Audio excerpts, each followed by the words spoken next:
questions, Alyssa will get a mic to you. Isn't there one, is it cold or raining at your house like it is at mine or something? Too cold to fish? Yeah, I like that one too.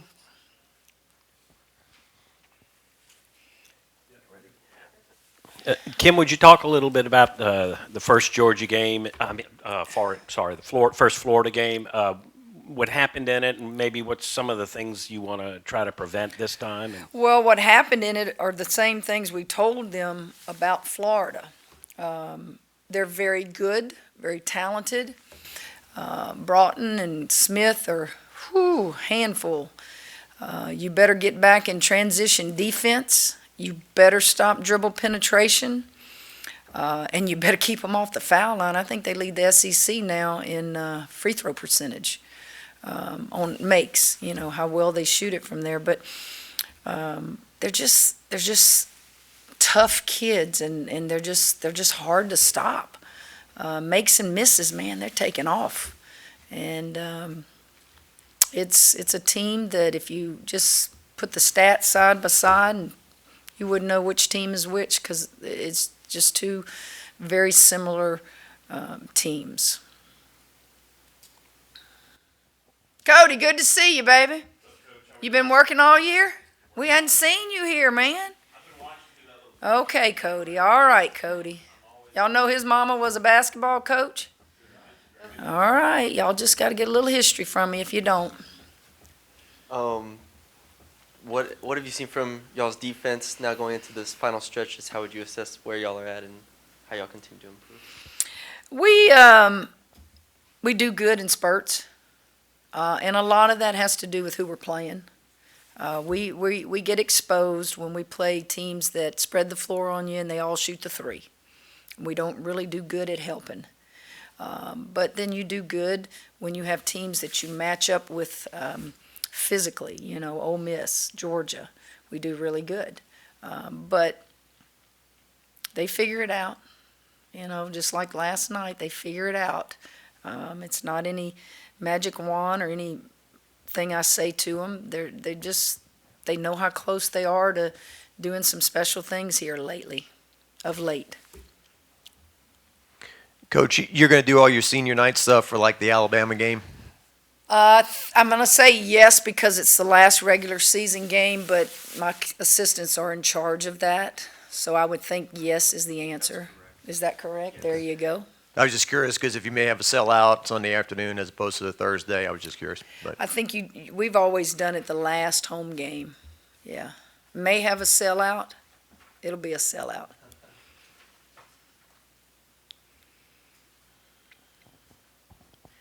Just your thoughts on that. You talked about, one step at a time, one win at a time, getting past 9 wins, you're over 20, and the building's going to be full.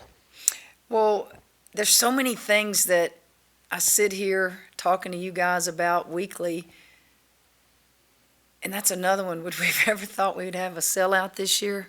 Now think about that. I mean, that's a lot of people to put in a building, and the importance of the game makes it that much more significant. We're both tied with Tennessee for second in the league. A great team. It's going to be a fun game. And to think that I just know it's going to be a sellout. We just have to wait and see how many students show up, and whatever they don't take, we're going to sell those at the door the day of. Just same vein, I got a couple, I guess. Your approach second time around on the same team, how much do you really try to mix it up against them? And then big picture, coming down to the wire, are you talking to the girls about jockeying for those spots? And Absolutely, you talk about it. They know. You can't hoodwink kids. They keep up with it, and they know things before I do. They knew that Tennessee was beaten by Alabama before I did after the game last night. So, and you want them to keep up with it, but we have to take care of what we can control. And I said this 6-7 games ago. We really control our own destiny. And you win out, you finish second in this league. If other people lose or win, then you get some help, but you don't count on that. Just take care of what you can control. And we have one more road game, and we have 2 at home, and this needs to be a good week for us at home. And I'm looking forward to Sunday's game, and might have to just pause a minute when I walk out to see that many people in the PMAC. Kim, when you've been 8-time Coach of the Year nationally, and you get nominated for the Naismith Award, the Naismith Coaching Award, how do you put that in perspective? What do you think about, and does it still mean the same thing to you that the first time you got nominated? Jim, none of that, honestly, in my life really has ever mattered to me. Most of the time, those awards are given to the person who wins a national championship. I don't know that there's been many, probably, and there may be. Maybe my memory's kind of failing me here, but usually it goes to the people who win the national championship. There's so many people coaching today that have done great jobs. I played against one last night. I'll play against one Sunday, and those guys are on an interim basis. I could name you 4 or 5. Now, there's also those teams that are underachieving, that have great talent and, quite frankly, aren't dominating. But I just don't think about those things. I tell myself always, I went to Louisiana Tech because I wanted to win a national championship. It wasn't about the individual honors. If that was the case, I would have gone someplace where I averaged 40 minutes a game and double figures for all 4 years, and who cares about that? I just care about championships, and I want all these kids to enjoy something that they've never experienced. Do you know, in that locker room, I asked them after the game last night, have you been in this position ever before in your college career? None of them have. What position is that? 22 wins, ranked where you are, a chance to host the first and second rounds, sellout. I mean, there's so many things, and I think they're handling it beautifully. I think we're helping them as a staff because we don't shy away from it. You tell them.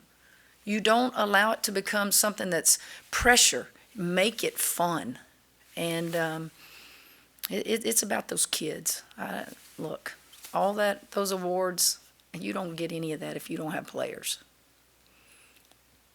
Coach, going back to last night's game, you said after the game, and Lex talks about it after the game, where y'all were just in an offensive struggle. Funk. Yeah, funk. And Lex kind of just said she wanted the ball. How unique is that situation, and also what does it say about her teammates to kind of embrace Well, it? it's not unique in my coaching style. You've heard me say this. In those timeouts, there's moments where I will look at them and say, what do you want to run? Own this. What do you feel out there? What's going on out there? This is just my philosophy, is that they're going to listen to me, and 90% of what I say and do, they're going to do. But sometimes in tight games, you have to trust them to think the game. And Alexis did. She said, Coach, I want to run red hot. That means nothing to y'all, but it's a 1-4 flat. And she said, I want to take my guy off the dribble. Bam, it was a tie ball game, and she did. So guess what we ran again? Red hot again. That's good. KP has done that.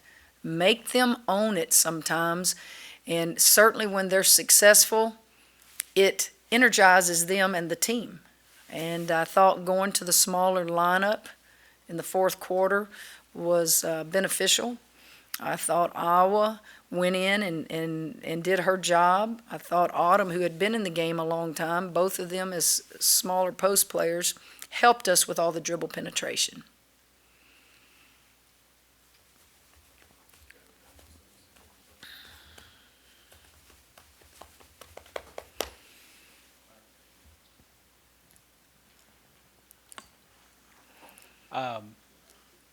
Again, do you look at the numbers? Do you look at are you watching it every day? Does somebody watch it for you? The net and the old RPI and all that stuff? Yes and no. I actually I get a update weekly from the SEC office, and they have the net on there, and then they also have scores of games and then who we play the next week. And I happened to click on there, and I did look at the net, but that's been 3 or 4 days ago. And I think at that time it was 19. I don't know. Is it 17? See, I don't even know that, Scott.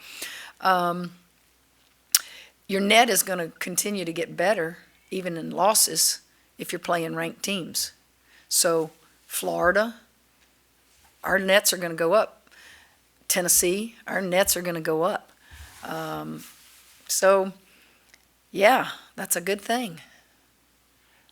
Have you been in this position with a team at Baylor where the expectations weren't that great, and then maybe you were in this position now where, like you said, there's a lot at stake. They haven't been in this position. Maybe you have, but the players haven't. Is there a season that you think back on that reminds you of this one? Ooh, you're asking me to remember 38 years as an assistant and a head coach. I would think that we would have had to been in this position on that run in '05 when we won the first national championship at Baylor. You took a team that didn't have numbers in front of their names. You took kids that you beat the bushes to get that maybe the so-called blue bloods didn't recruit. And I can remember Tempe, Arizona, when we went there and played in those playoff games. I can remember but the unique thing is the kids on this team in that locker room, I just said, they've never been in this position. And I talked to them about that last night. And what I mostly talked to them about was composure. We lost our composure in timeouts a little bit last night.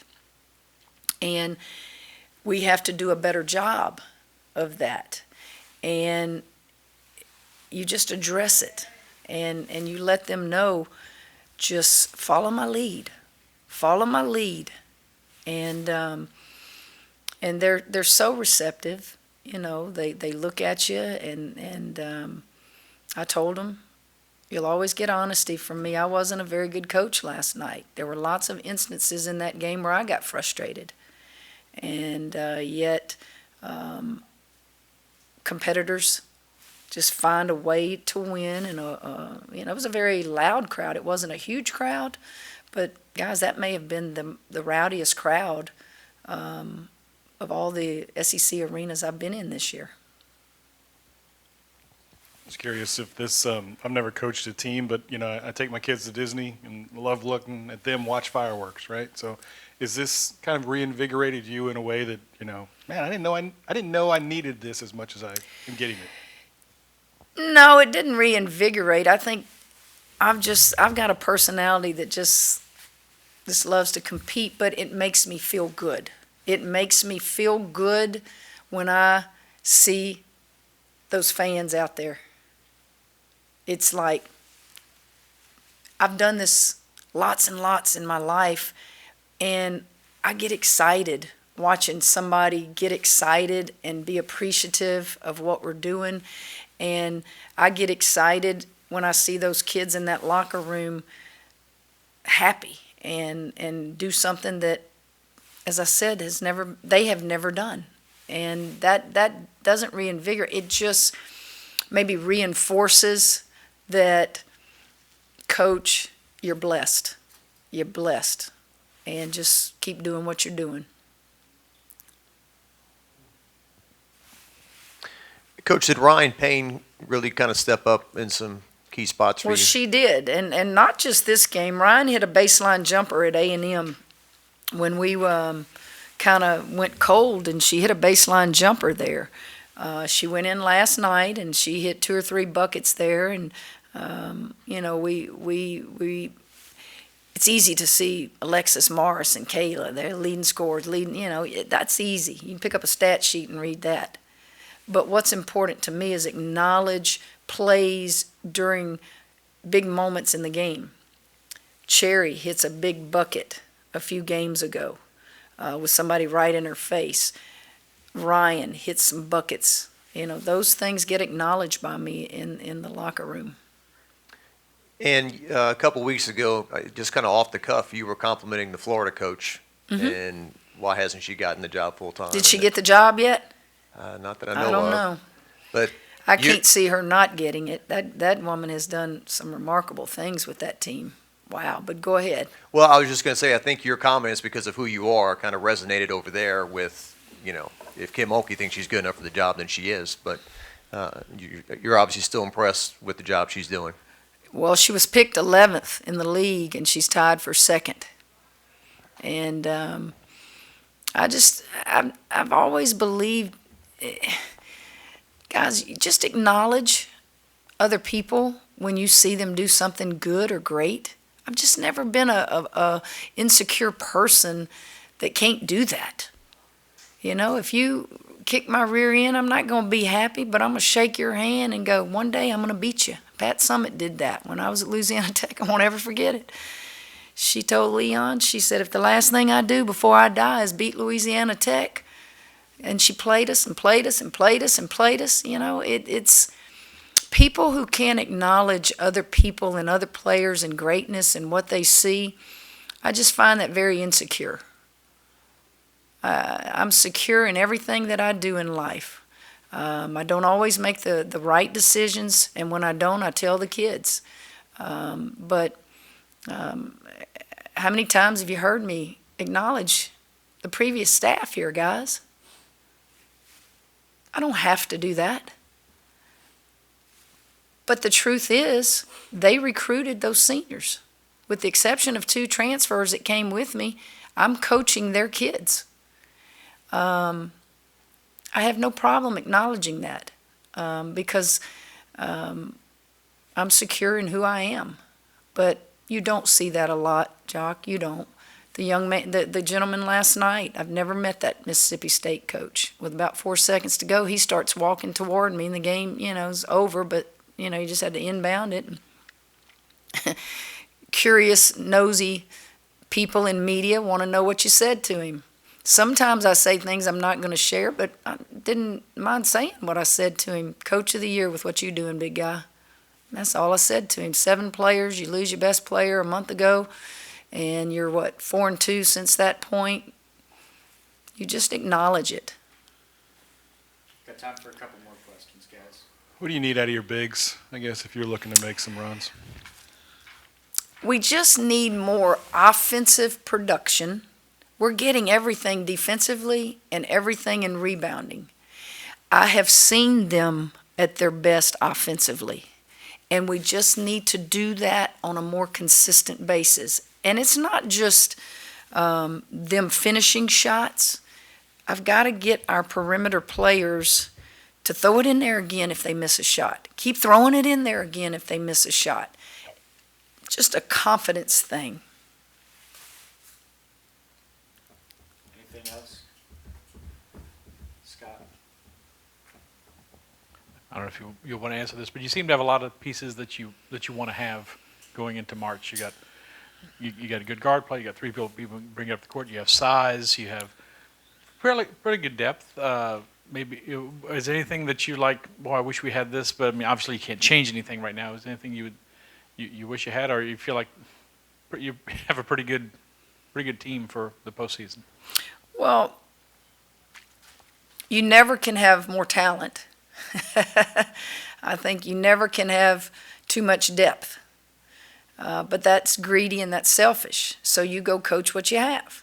And I can't get any more out and squeeze any more out of this turnip than I'm squeezing.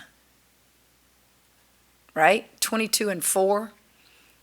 And I tend to forget about those 22 wins. I go and still evaluate the 4 losses and think, what could I have done different? What if we see those guys again? What will we do different? And I don't know if that's a personality trait, but that's, how I view it is, are we overachieving? Are we underachieving? Are we doing just about what we should be doing? I think we're over the we're off the chart in what we're doing. And that includes if we lose the first round of the playoffs, that includes if we lose in a Sweet 16. Guys, nobody in this women's basketball can say we expected to do what we're doing. Nobody. Thank you, guys. All right, we good?